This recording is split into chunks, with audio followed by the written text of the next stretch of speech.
If you've just moved to the UK or you're planning to move into the UK this January, and as a student or as a dependent, this video is for you. Stay tuned.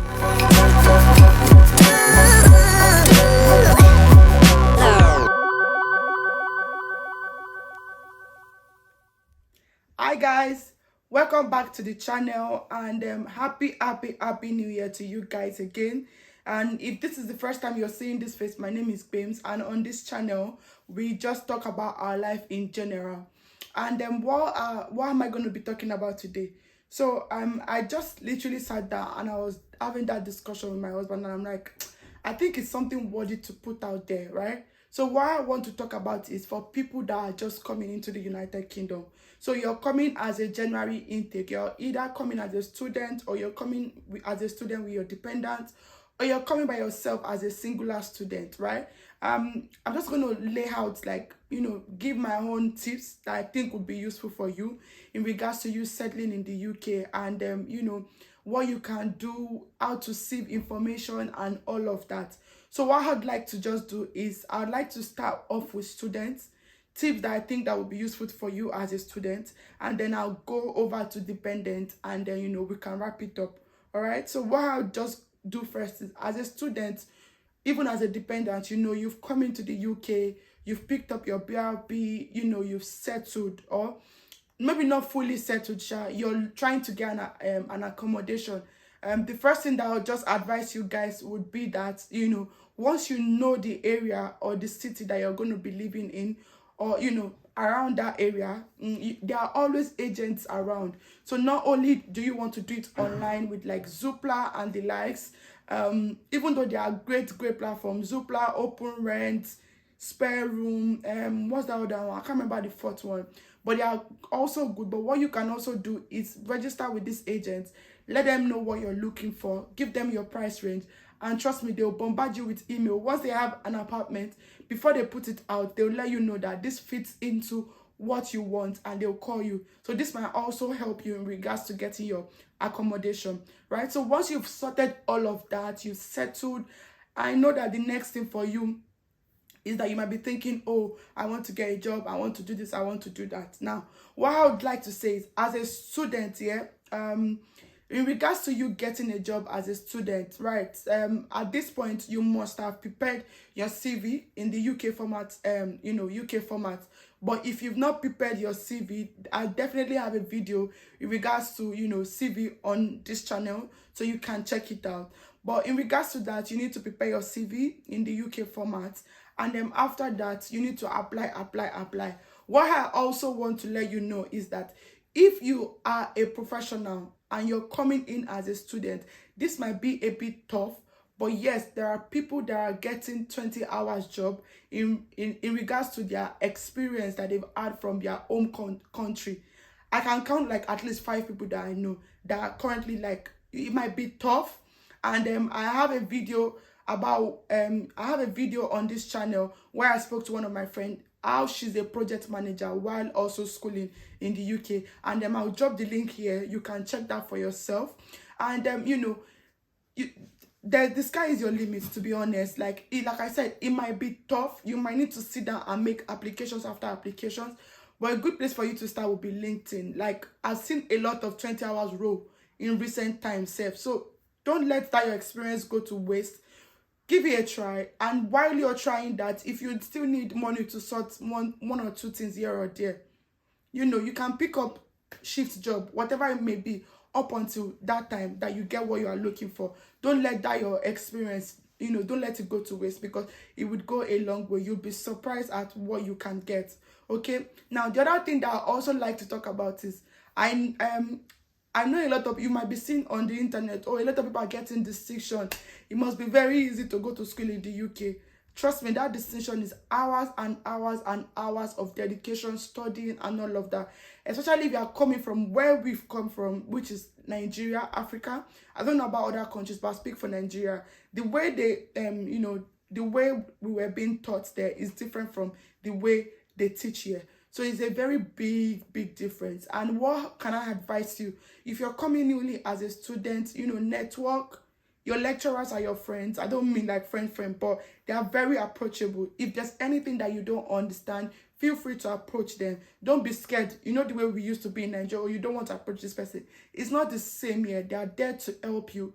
Network, I'll say it again, network is very important. You want to know how reports are being written, you know, different things at the school, so that you can pass. Because if you don't know, people fail. Oh, people fail. There are different kind of stories that we've been hearing. So to avoid this, and you know, so that you can plan well, just try and mingle with old students, you know the way they do things and all of that in regards to school. All right, so that's you know, my tip for you in regards to academics and all of that. Now I'm gonna touch on dependence, right? So you're a dependent, and you're probably wondering, or you're kind of bothered that, will I get a job even though it's not UK experience? I'm here to tell you that wherever you are coming from, your experience actually do count. And you know, I would advise, and you know, my tip is that do not let it go to waste, especially if you're a dependent, you don't have restriction, you can work full time. Please and please and please do not let it go to waste. You know, apply to wherever you've been working, you know, in relation to where you've been working, because that your skills, that your experience is not to waste. A lot of people, when I mean a lot of dependents have come here and they've gotten job in their field where they were working in their home country. So do not let it go to waste. I also understand that, you know, it might be easier for some people, it might be tougher for some people, but as far as you have your eyes on the goal, and you know, the goal is, okay, I'm still doing these small menial jobs while I'm trying to get that main job, you know, do not lose track. You know, don't be intimidated by the fact that, oh, this person has already gotten job, what is it, are they doing me from home, this and that. That's not the case. Everybody will run their own race, but as far as you have eyes on the goal, my tip is just that do not let that your experience go to waste, because you'll be so surprised at what you can get, right? Another thing that I also like to talk about is, you know, the pressure of, oh, I am looking for sponsorship, I am doing this, I am doing that. In as much as it is good to plan ahead, right? I literally was saying this to my friend today, like, in as much as it is good to plan ahead, it is good. But we all know, we say man proposes, God disposes. God disposes, that's what I want to say. But yeah, in as much as we want to plan, we want things to go ahead, I would advise that you take one step at a time. You know, there's literally no race. Nobody's running race.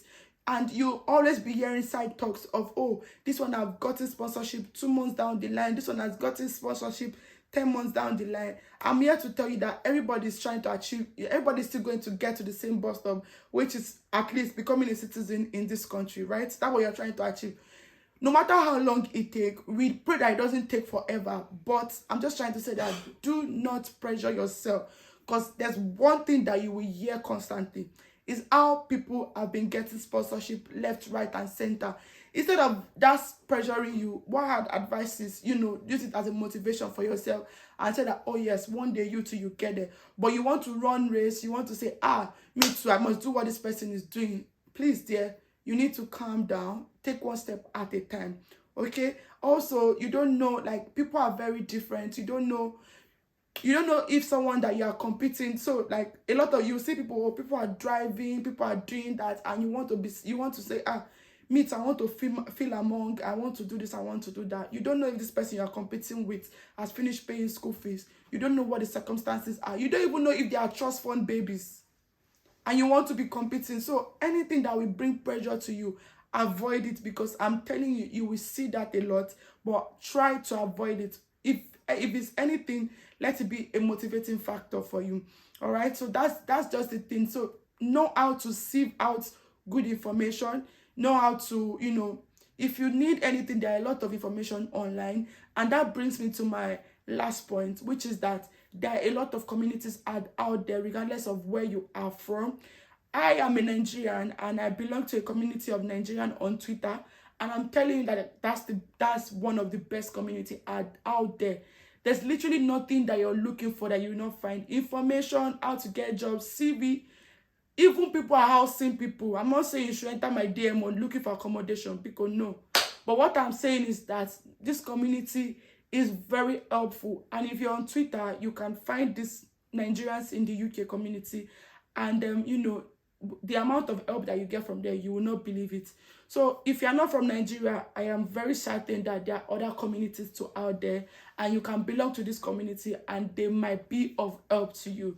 Okay, so just take it easy, you know, try to take one step at a time, take one day at a time.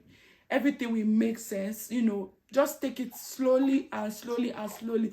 Before you know it, yourself, you will be saying like history. I'm sorry, I was almost switching to pidgin. But what I was trying to say is that yourself, you will now be like saying history of how, oh, when I came, this and that and this. So just take it easy on yourself. And I wish you and you know, all the best. If you're coming in as a student, I wish you all the best in your studies. If you're coming in as a dependent, I wish you all the best in your job hunting. And I hope to see you guys in the next video. Bye.